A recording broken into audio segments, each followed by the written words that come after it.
네, 안녕하세요. 오랜만에 영상을 만드는데 2026학년도 이번 학기 교육대학원 행정전공에서 듣고 있는 컨설팅의 이론과 실제 이 부분 지난 일주일 대면 수업에서 했었던 내용을 복습도 해볼 겸 정리를 한번 해봤습니다.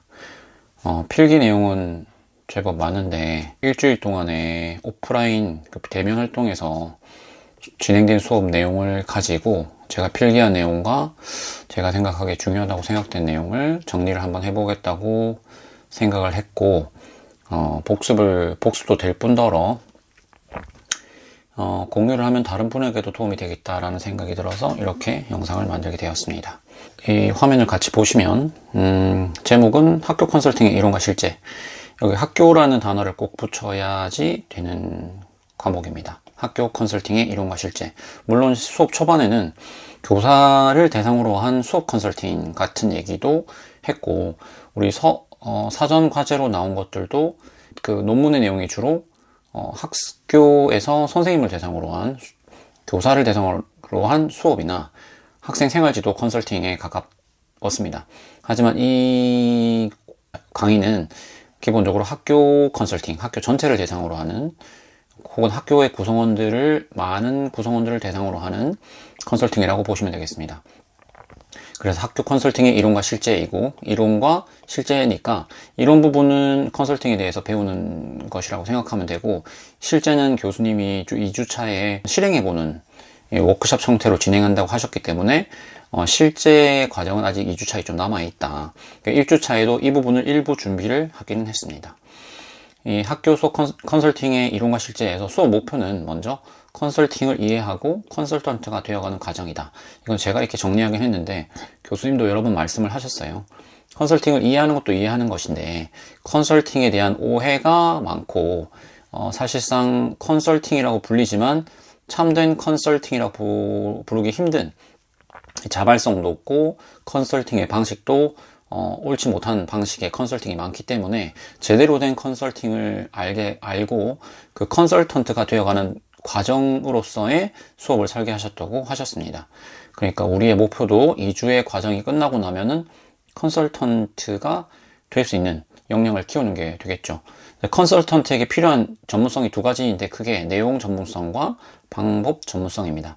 근데 그 중에서 우리는 특히나 방법 전문성에 대해서 배운다고 생각하시면 되겠습니다. 내용 전문성은 그 과제나 문제와 관련해서 그 과제나 문제에 대해서 알고 있는 전문성을 말하기 때문에 컨설턴트가 내용 전문성은 좀 떨어질 수도 있죠. 과제에 따라서. 그러나 어떻게 컨설팅을 진행하는지에 대해서 그 절차를 알고 어떤 문제가 있든 어떤 과제가 있든 컨설팅을 절차에 따라서 효과성이 있도록 진행해 나가는 방법을 배우는 과정이라고 생각하면 되겠습니다.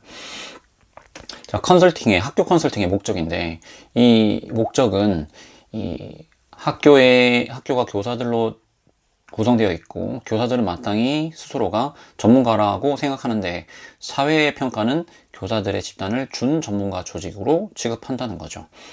그럼 어떻게 준 전문가 조직인 학교가 의사와 같은 완전 전문가 조직으로 인정받을 수 있을 것인가?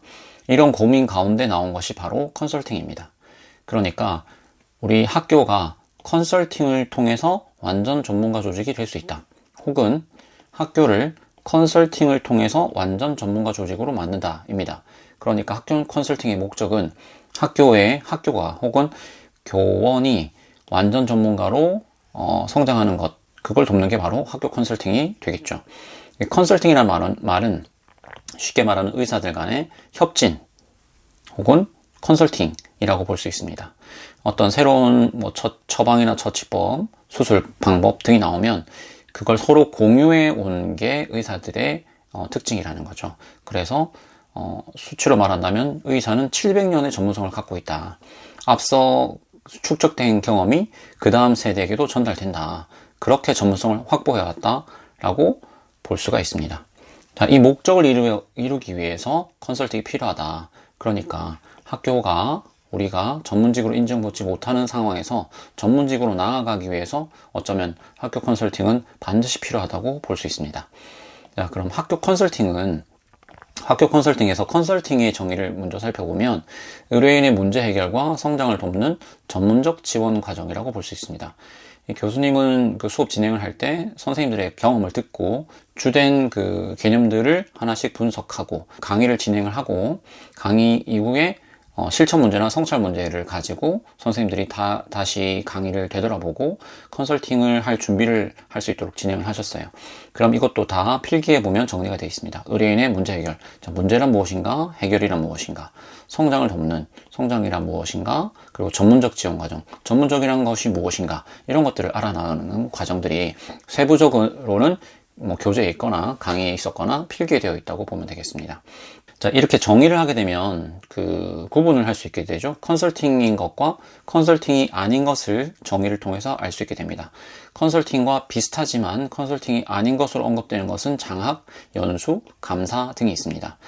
이런 내용도 필기 내용에 있는데 제가 볼 땐 먼저 큰 차이가 두드러지는 점은 출발점, 어디서 출발하느냐, 그리고 권한관계, 그 컨설팅을 받는 사람과 해주는 사람, 그리고 장학을 받는 사람과 장학을 진행하는 사람, 그 사람들의 권한관계가 어떠한지가 다르다라고 수업 시간에 정리를 했어요. 그런 내용은 세부적인 필기사항을 보시면 되겠습니다. 자, 그리고 학교 컨설팅 이론과 실제에서 컨설팅은 어떻게 구성되는가인데 기본적으로는 양자 간에 구성된다고 보면 됩니다. 두 명이 필요한데 기본적으로는 컨설팅 의뢰인과 컨설턴트가 필요합니다. 컨설팅 의뢰인은 학교일 수도 있고 교원 일부나 교원 전체일 수도 있다. 그리고 중간에 꼭 필요한 게 문제 혹은 과제입니다. 문제 혹은 과제는 조금 이따 설명을 할 거고 컨설팅 의뢰인이 문제를 의뢰하면 컨설턴트가 그 문제를 예비 진단해보고 컨설팅을 진행할지 안 할지 결정하겠죠. 그래서 어쨌든 컨설팅이 진행되고 컨설팅 의뢰인은 의뢰를 하고 컨설턴트는 지원을 하게 됩니다. 자, 하지만 컨설팅의 가장 중요한 것은 이 전문적 지원 과정이라는 말에 나온 것처럼 컨설팅 의뢰인이 문제와 문제 해결에 대한 직접 책임을 가진다. 자, 그러면 컨설턴트는 컨설팅 의뢰인과 함께 문제를 해결하기는 하지만 간접적인 혹은 제한적인 책임을 가진다고 볼 수 있습니다. 그리고 제 생각에는 이 관리원이 꼭 필요하다고 생각하긴 하는데 아주 필수적인 요인은 아니긴 합니다. 어쨌든 컨설팅 의뢰인과 컨설턴트 사이를 이어주는 이 관리원도 있습니다. 우리 논문 사례도 선생님 한 분이 관리원 역할을 하기도 하죠. 연구자도 관리원이라고 볼 수 있을 것 같습니다. 그 관리원은 의뢰인과 컨설턴트를 연결해주는 역할을 한다고 보시면 되겠습니다. 자, 그럼 문제와 과제 이 부분을 해결해야 되는데 문제는 사실 그 아주 긍정적인 단어는 아니긴 한데 학교 입장에서는 문제점을 문제로 인식하고 그 문제를 가지고 의뢰를 하겠죠. 자, 문제는 일단은 과제화 시켜야 되는 게 목표라고 생각하면 됩니다. 하지만 문제는 대부분 실패나 단점, 부족이나 결핍으로 인식됩니다. 특히나 여기서 중요한 개념 중에 하나가 바로 결핍이라고 생각합니다.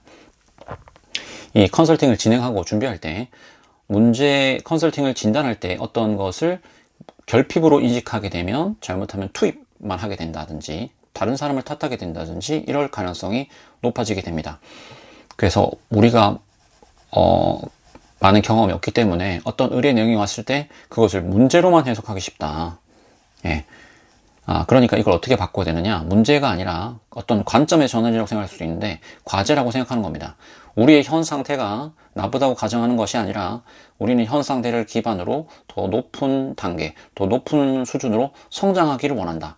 그러니까 우리가 생각하는 이상적인 상황과 지금 현재 상황의 갭이라고 보는 게 과제다라고 생각하면 되겠죠. 갭을 이제 줄이기 위해서 필요한 게 전략, 기회, 가능성. 그러니까 전략, 기회, 가능성은 과제로서의 인식했을 때만 가능하다고 보면 되겠습니다. 자, 어쨌든 이 문제를 과제화 시키기 위해서는 문제를 정의를 해야 되는데 이건 진단 과정이라고도 할 수 있습니다. 문제를 정의할 때는 드러난 문제를 보는 게 아니라 여러 가지 차원에서 문제를 살펴봐야 돼요. 그때 눈에 드러나는 것을 증상이라고 합니다. 예를 들면 우리 학교 협의회는 적극적으로 이루어지지 않고 선생님들이 소극적인 것 같다라는 만약에 그 문제 의뢰가 들어왔다면 증상은 선생님들이 말하는 선생님이 정해져 있다. 뭐 정도가 되겠죠. 그리고 적극적으로 의사 표현하는 선생님들이 별로 없다. 뭐 이 정도 되겠습니다. 자, 원인 가설은 뭐냐면 이 가설이란 단어도 중요합니다. 이제 증상이 나타나는 원인을 찾아보는데 그걸 사실화하지 않고 가설로 세우는 겁니다. 그러니까 몇몇 선생님만 발언을 한다. 대부분의 선생님은 발언을 하지 않는다라는 증상이 있다면 원인 가설은 선생님들 사이에 어떤 갈등이 있었을지도 모른다 라든지 어떤 선생님들은 협의의 방식에 대해서 제대로 모르는 것은 아닐까, 이렇게 가설을 세우는 겁니다. 지금 제가 갑작스럽게 이 원인 가설의 예를 들다 보니까 충분히 훌륭한 원인 가설이라고 생각하기는 어려운 것 같아요. 다시 말한 대로 문제를 정의할 때도 결핍으로 보면은 안 되거든요. 그러니까 증상이 일어나는 그 원인을 환경적인 요인으로 찾는 게 중요합니다. 아무튼 원인 가설은 그렇고, 맥락은 증상이 혹은 원인이 발생하는데 영향을 주는 환경적 요인, 좀 지속적인 환경적 요인이라고 생각하면 되겠습니다. 그리고 문제 정의가 되고 나면 이제 진단을 해야 되는데, 진단의 방향을 잡고 진단 질문을 만드는 과정까지도 수업에서 실습을 했어요. 진단의 방향이라는 건 뭐냐면 우리 이 문제를 어떻게 바라볼 것인가와 관련이 있습니다. 자, 이때 주의할 게 바로 이건데요. 이 컨설팅이냐, 이것이 우리는 컨설팅으로 이걸 생각하고 있느냐, 일단 중요한데, 잘못하면 진단의 방향을 잘못 잡으면 우리가 준비하는 게 컨설팅이 아니라 장학이나 연수나 감사가 될 수 있다, 이 말입니다. 예를 들면은 선생님들이 학교 협의회에 잘 참석하지 않는다. 선생님들이 협의회에 대해서 협의를 어떻게 진행해야 되는지 잘 모르는 것 같다 라고 만약에 진단을 해버리면 선생님들에게 연수 협의회 과정을 가르쳐 주면 되겠다라는 식으로 진행이 되지 않습니까?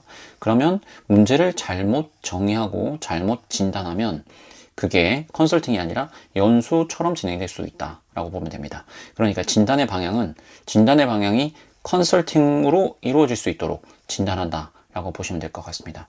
그리고 진단하기 위해서는 다양한 자료와 수집이 필요한데, 자료 수집은 어디에서 자료를 얻을 것인지, 어떻게 얻을 것인지, 얼마나 얻을 것인지, 이런 것들을 정한다고 보시면 됩니다. 제일 중요한 부분은 다양한 방향에서 자료를 수집한다는 게 중요한 것 같아요. 제가 생각했을 때 중요한 개념은 반증 자료였습니다. 아까 말씀드린 협의회가 잘 일어나지 않는다라고 했을 때 협의회가 잘 일어난 적이 없는지의 자료를 찾아보는 게 바로 반증 자료죠. 예를 들면 내가 생각하는 원인 가설이 있는데 그 원인 가설을 뒤집을 만한 자료를 찾아보는 겁니다. 그런 거의 정반대의 자료를 찾아봄으로써 이 문제를 좀 더 정확하게 진단할 수 있다. 그리고 우리가 가지고 있는 장점도 확인할 수 있는 그런 기회가 되겠죠.